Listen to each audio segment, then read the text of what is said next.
This could be your golden ticket to having a profitable internet radio station. Let's chat. This is Jeremy. Thank you for coming back to the online broadcast blueprint. Now there's a word, two words, that I've mentioned several times in my previous videos.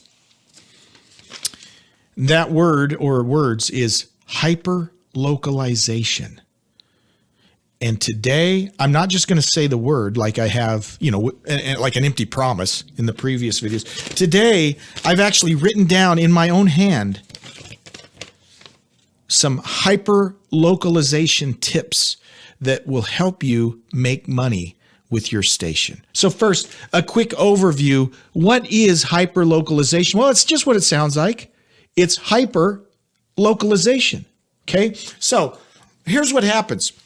Because internet radio is internet wide, people can tune in from everywhere. I think sometimes we think that that's our audience. No, that ain't our audience. There's a jillion stations out there you're competing with. You don't want that to be your audience. Hyperlocalization means I'm going to find a little piece of ground, and that's what I'm going to focus on. Okay? Now, a logical way to hyperlocalize is out in the boondocks. Okay? If you live in a rural area, that might be the easiest way to do it. I know that sounds counterintuitive. There's not as many people out in flyover country, but that's where the opportunity lies. Okay? So let me cite as an example my little radio station, Radio Valley, which serves a little county in western Montana and part of the skinny part of Idaho, right? And that is a community that is underserved. You can't even tune in radio out there most of the time, let alone will you ever hear radio that says anything about them. It's like they don't exist. So here's what you do. You find that little community and you become their voice. That's super powerful. Super powerful. And it's not as easy as just putting on your radio station, signing on your radio station, going on the air. It's you actually become their voice. You get involved in the community. You go out and you join all those little community Facebook groups for everyone has them, right? You join those little community groups. Even like the buy and sell groups in small communities, you join those. Of course, I'm inferring that you have a social media presence, Facebook. And yeah, I would say Facebook, at least for what I do. Most of my listeners are probably over 40. They're not so much into Instagram and TikTok. They might be. Mainly, I'm just not into Instagram and TikTok. So I use Facebook. Yeah. And it works well. So I join all those county pages and community pages and all of those school, booster page. You need to become a visible part of the community. And you put yourself out there. And I think the best way to put yourself out there is say, hey, I'm Jeremy. I just started this new station for folks in our community. If you have any updates from your clubs or schools or organizations or churches, I can help you spread the word absolutely free. And by the way, every time you post a link to your station, right? And then in no time, people will be sending you emails with information. But that's another thing. Have an email address, okay? Have an email address that they can send it to. And they can send you an email with information, and you put those right on the air. Okay, so the way I do it on my station twice an hour, I call it a hometown update. So I get emails from people all up and down this chain of towns along Highway 200, right, that goes through Montana. They send me emails and say, hey, could you talk about hunter safety class? Could you talk about this spaghetti dinner fundraiser we're having for the community center, right? All of these things come in. That gives you local stuff to talk about. Every time these people turn on your station, all they hear you talking about is their little towns, and they love it. And it's awesome, okay? Another thing, weather. You got to do weather. Nothing is more localized than weather. Do weather. So here's what I do. In the morning, okay, every morning, I record the forecast for my little area. Just go to weatherbug.com or the Weather Channel. It's easy. Just go and look at the weather forecast. Make yourself a little weather bed, and we'll do videos about making weather beds and that sort of thing. Make yourself a little weather bed. Record the forecast. I do it twice. So I have two different weather forecasts that rotate, right? So it doesn't sound exactly the same every time. It just gives it more of a live feel. And then usually in the afternoon, I do it again. And then it's a overnight. Overnight, expect, mostly cloudy skies, a low of -48, whatever.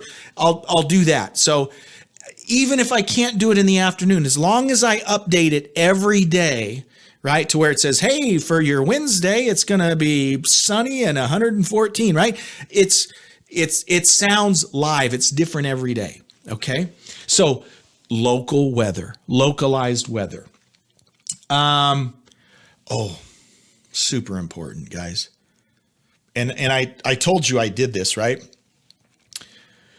Local sponsors. Of course, you want sponsors, right? But I think one of the best ways to get local sponsors, number one, say you want local sponsors. We made it a big part. When I say we, I mean the royal we, because it's only me. I'm the only guy that works at this station. So I made it a point to make a big deal out of the fact that we've turned off national ads. It's not like we had a whole bunch, but the platform played 4 minutes of national ads every hour. So I said, we've turned off national ads because we don't care about that national crap, right? We are 100% local. All we want to do is promote local businesses, okay? And then people will start reaching out to you and say, hey, what does it cost for me to, I'm interested in that, right? And guess what? You give them a great deal and you don't charge them much at all. Okay, I don't. It's pretty cheap.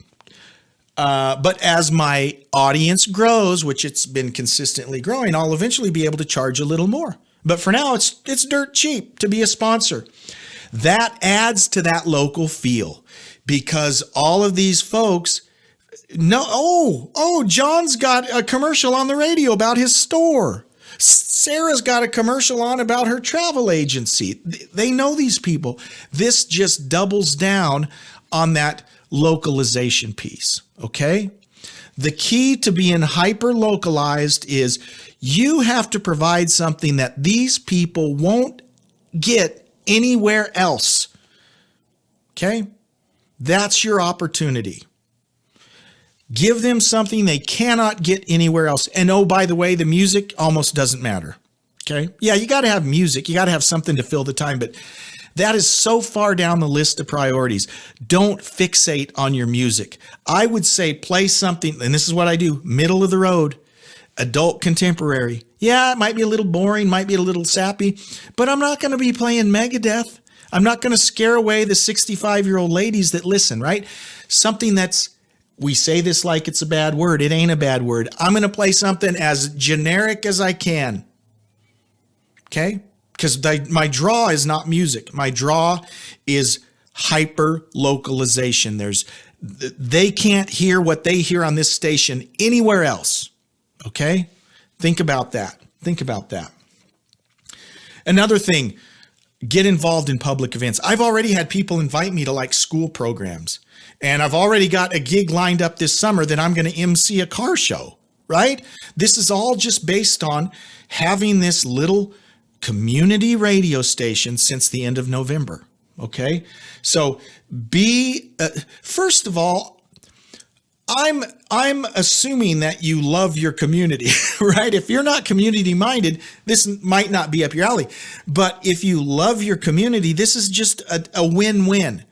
You're doing something fun because it's radio for something you love, which is your community, right? It's perfect. It's just a perfect thing to do. And provide customer service. What do I mean by that? I have called 4 different, they've all been little old ladies. I have called 4 different little old ladies, actually returned their calls because they have emailed me with questions about how do I listen on my Alexa? How can I listen on my smart TV? So I will call them back and I'll help them get it set up on their smart TV or on their Alexa. And these are the folks that listen every day. And it's awesome. It's really cool. I've made a lot of good friends in a few short months running a radio station. That's just a side benefit I didn't really think about. 2 other things. We're going to do a video about branding, what to call your station, how to design a logo, that sort of thing. Once you have that done, get some business cards. Get a business card with your logo, maybe put your name on. Mine doesn't even have my name on it, but it's got the logo. It's got a QR code, so they can just scan that and go straight to it on their phone. Okay. In fact, if I have one, I could show you. I don't have one on me. Oh, I think I do. Okay. So here's my card. Okay. It says your hometown radio station, Radio Valley. It has the station email address. Okay, radiovalley@mail.com. And there's a little QR code you can scan right there. I got a whole bunch of those and I hand them out like candy. I go to every little store, every business that will let me, and leave a stack of these there. The other thing I do, I've done the same thing with my little logo and made a big flyer. I say big, just on a regular standard piece of paper. Printed out flyers. Small communities always have bulletin boards where you can put stuff up. I hit all those and put them all up, right? And at least for me, the branding I always use is your hometown radio station, right? And I double down on that. This is your hometown radio station. Twice an hour they hear, here's a hometown update. Once an hour, they hear the local weather. Hey, here's your hometown forecast, right? It's all about hometown. Everything they hear is about local stuff. We don't talk about national news. We never talk about politics. We don't do any of that crap. Who cares? We don't want that. Okay. We keep it local, 100% local. Now, maybe you have to tweak this if you live in the middle of a city, right? I talked to a gentleman who watched one of my videos, and he has picked out, he lives in a big city, but he's picked out a certain ethnic group, right? That speak a certain language or a community of, let's say you're in a city that has a Spanish speaking community, right? You can target these little subgroups even in a big city, or it could be your neighborhood. Maybe you live in a certain neighborhood, or maybe even you target just a school. You make a radio station only for the families that attend a school. You can definitely stratify, is that the right word? Subdivide a huge city into a community and hyper localize on that. I think it's a golden ticket, right?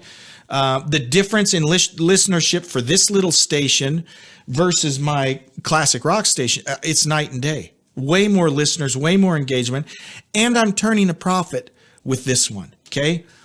Hyper-localization is the secret, okay?